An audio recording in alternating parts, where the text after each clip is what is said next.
Joining me now is author of international bestsellers, including The Strange Death of Europe, The Madness of Crowds, and his latest book, The War on the West, Douglas Murray. Douglas, thank you so much for joining us as always. Now, you wrote that the attack on Donald Trump is reminiscent of the shootings of Ronald Reagan and Teddy Roosevelt. What did you take away from what occurred in Pennsylvania at the weekend? Well, like most people, I watched with horror in real time as it was happening. And it was reminded again, as all of us have been, of that terrible way in which history can turn on a few millimeters, as in this case, as in attempts to assassinate previous presidents of the United States. I still think that in some ways, because everyone's moving on to the political significance of this, there still isn't quite enough of a registering of how close America came to a situation that is almost unthinkable. Had the assassin's bullet been very slightly to one side, not only would we have had an assassination of a former president and a running candidate on live television, but the Republican Party, the Democrats, America as a whole, and therefore the world, could easily have fallen into an absolute pit of recrimination, retribution, and much more. History really does turn on such moments. And, thank goodness on this occasion, things are going in a better direction than they might have done. Yeah, he certainly was extremely lucky. Now, Douglas, let's talk about the catastrophic failures of the Secret Service that led to Trump being shot. It's now been revealed the agency knew of the threat 1 hour before the rally, yet still allowed Trump to take the stage. Here's more. And according to Senator John Barrasso, just spoke to him as soon as he hung up on this briefing. He said that apparently the Secret Service had identified as a character of suspicion this man, this shooter, because they saw a rangefinder on him as well as a backpack. And this all happened more than an hour before the shooting actually occurred. So they saw the guy and they identified this guy as suspicious. Now, more details coming from a source familiar here, who was also in the meeting, tells me that about 10 minutes before former President Trump went onto the stage, they had gone from looking at this guy as suspicious to now looking at him as a threat. Douglas, how bad is this? The Secret Service knew there was a threat, yet Trump was still allowed to go on stage. Oh, I think there are huge questions to answer, and the Secret Service and its leadership has to answer them. I mean, everything like this will be analyzed probably for years to come, who knew what, when, and so on. And almost immediately, you get feverish conspiracy theories from all sides about it. And those have to be dampened down by being answered. I think people should know what exactly went wrong here, how it went so wrong. I mean, it's easy to be, literally an armchair pundit on this occasion, opining on what they should have done better. And it's always very easy in hindsight. However, obviously, this is a catastrophic failure by the Secret Service. This gunman, as the days have gone on, it's become clearer and clearer that he was spotted by members of the crowd.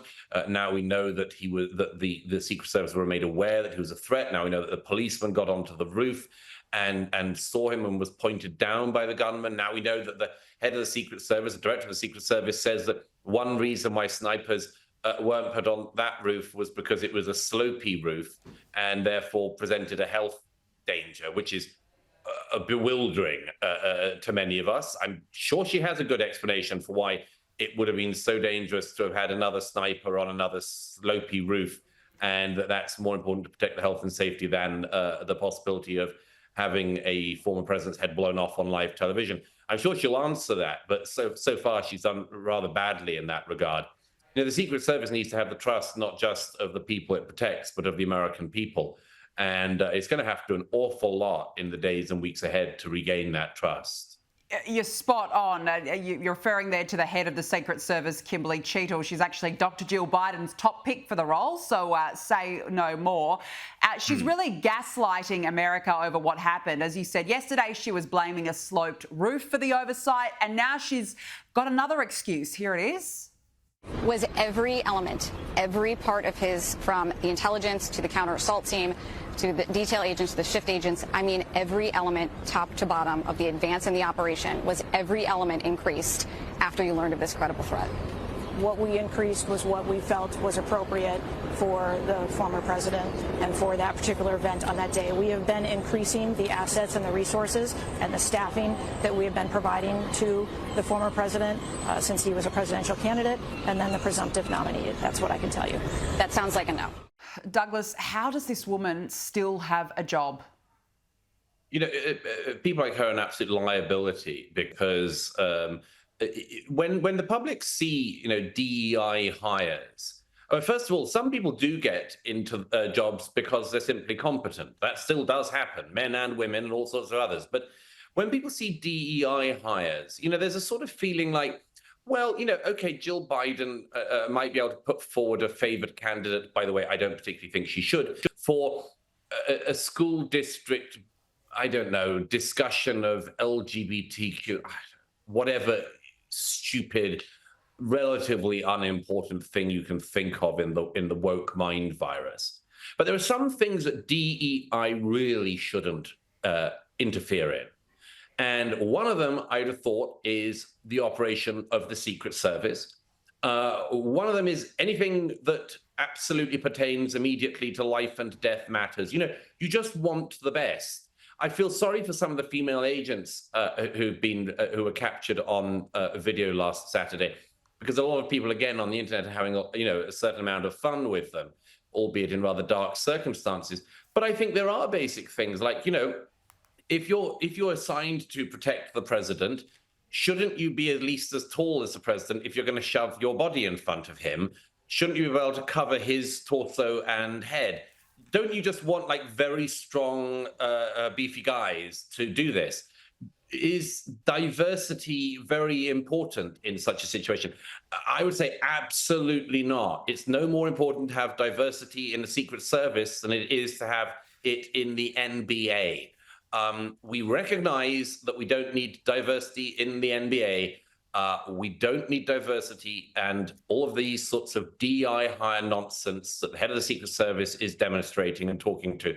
We don't need that in life and death matters around which the fates of whole nations rotate. We just need the best, whoever they are. And I wish that America got off this particular bandwagon and got off it fast. It's too dangerous for that. It's too late in the day. You know, it's just too late to be playing that horrible, stupid game.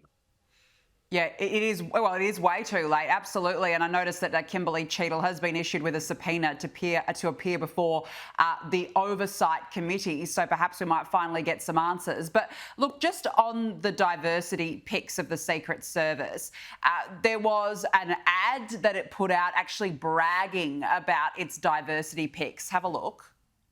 They're aiming to have 30% women recruits by 2030. I'm very conscious as I sit in this chair now of making sure that we need to attract diverse candidates and ensure that we are developing and giving opportunities to everybody in our workforce, and particularly women. Douglas, I know you mentioned, you know, you feel sorry for some of the agents. One of them fumbled around trying to find her holster. She also ducked behind Donald Trump. Another was too preoccupied with her sunglasses on the day. I mean, it was absolutely shambolic. They were running around like headless chooks. But you're right, Donald Trump is 6'3", 239 pounds. I mean, what role did the diversity policy play in the weekend's incident? You know, the whole diversity thing, as I say, I hope we all get through this fast, because there are some fields in which you can argue that diversity matters. Things about ideas, for instance. It's wise to have a wide diversity of ideas, pick among them and work out what's true and then act on it. Fine, absolutely. Does it apply everywhere? No.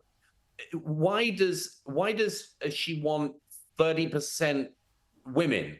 Why? If there's something magically brilliant or better that women can bring, then work out what it is and work out who can bring it. But that isn't what she's doing. That isn't what these DEI dolts are doing.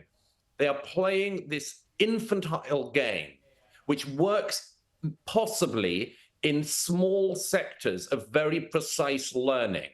It does not work across the whole world or across the whole of government or across the whole of the United States. Clearly not. You don't need 30% women. You just need 100% the best. That's all. And if that means that in some jobs it's mainly men, that's fine. And if in others it's mainly women, that's fine. Just the best, nothing else. And it just sickens me to see these things, the smugness, the stupid lack of questioning of the premises of this.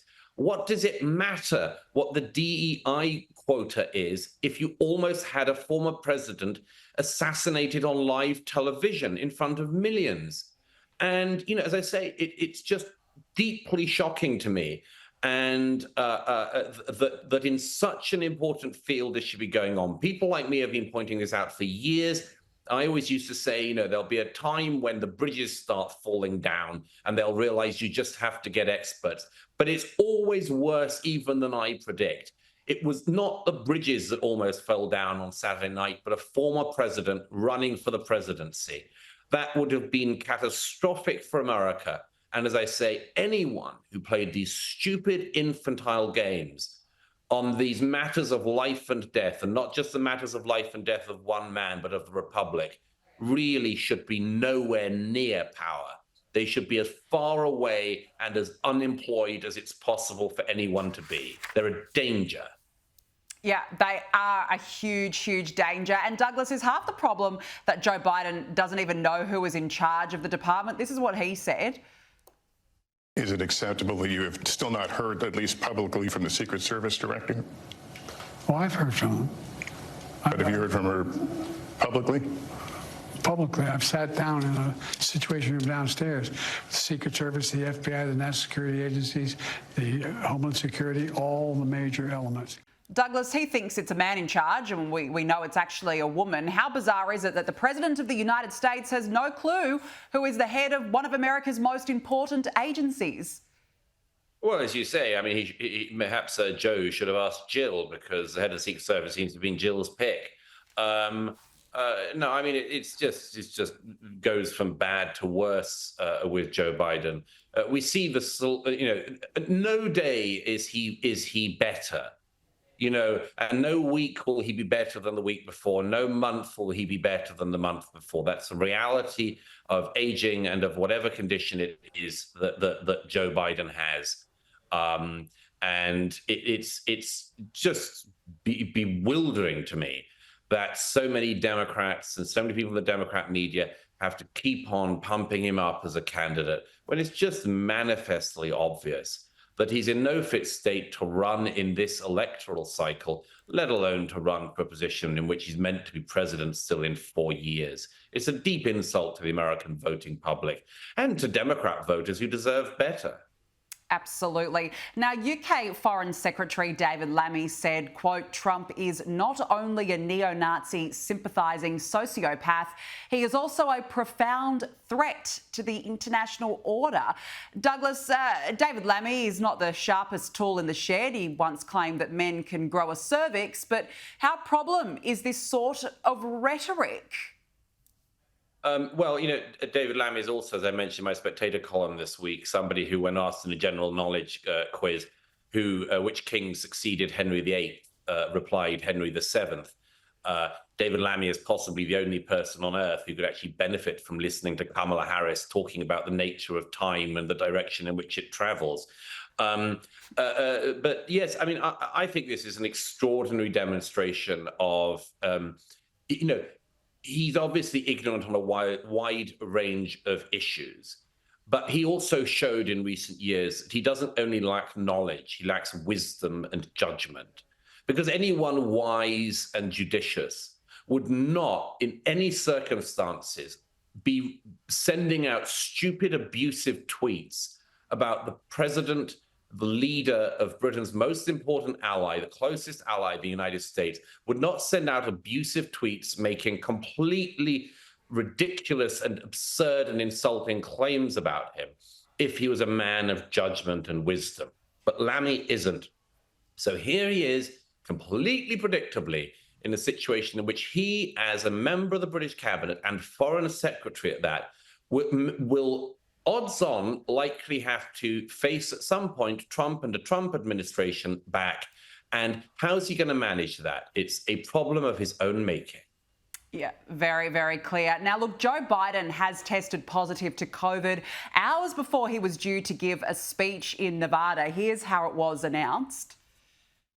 The president has been at many events, as we all know, and he just tested positive for COVID. So, of course, we understand that he needs to take the precautions.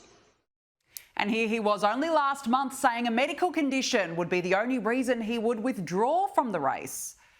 Is there anything that you would look to, you personally, not anybody else, not other pundits, not even perhaps family members, that you would look to say, if I see that, I will reevaluate?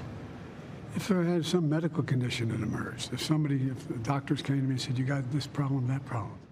Douglas, there you go. He said it would take a medical condition. Well, now he's got COVID. How much has this set him back? He's meant to be out there trying to prove he's not mentally incompetent, and now he's fallen ill.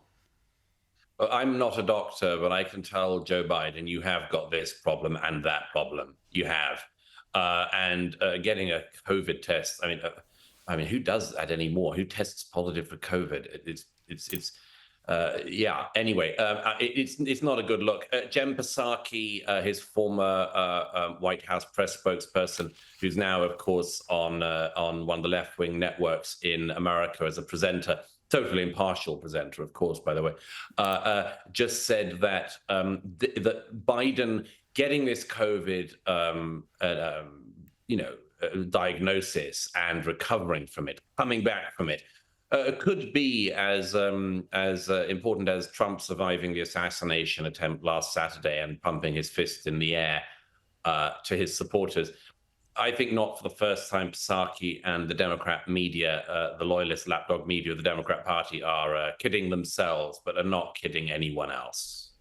No, and have a look at this vision of Joe Biden struggling to walk up the stairs of Air Force One just after testing positive for COVID. Douglas, you can see there, he's having to pause. It's almost like he's in slow motion, but that's not in slow motion. We know his enemy is stairs, but, this just paints such a picture of where he's at, doesn't it? It's just not sustainable. It's just not sustainable. A lot of the importance of the office of president is the projection of strength. And, Joe Biden, it's not his fault he's getting old. It's not his fault he has whatever he has. It is his fault and Jill Biden's fault and Hunter Biden's fault that he's remaining in the race. And it is their fault. And I think it is a deep, deep dishonor to the American public. The public are not stupid in America, just like anywhere else, just like Australia, Britain. The public are not stupid. They can see this with their own eyes. And it's high time that Biden stepped aside, as I understand that Chuck Schumer and others have started to say in private. Some have started to say it in public. It's time that it happens.